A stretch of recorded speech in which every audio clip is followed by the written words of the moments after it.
Ndinyaenda ndakakubatira panapa ezvinhu zviri kuitika munyika yeZimbabwe. Ye78 million isikazivikanwa kuti yakaenda kupi. Mune Zimbabwe kumana anonzi Willard Madzimbamuto aiwa uya achitsanangura zvamuri kuona muvhidhiyo umu achiti aiwa munyika yeZimbabwe haisisombori nyaya yemismanagement kana incompetence yebasa but vakomana ava corruption yavo yanyanza. Sasa mina mashoko abuda nyora muzara nhasi mudu subscribe like utina on the bell icon anoposta mapictures menda wakisa muri kuona munyora chiti this week we conclude our analysis of the Auditor General's report. Today we consider the operations of a whole ministry with one person dying with a password. I want you to pay attention to what then the ministry did thereafter.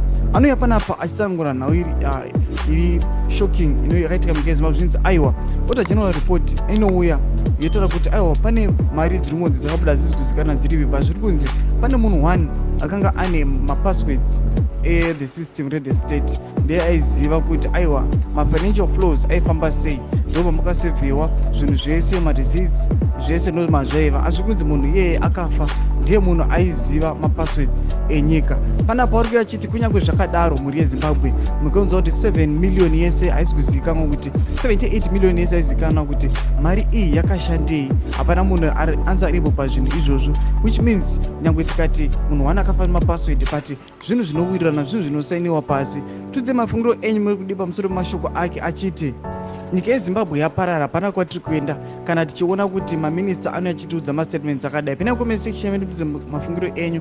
Musanga no subscribe like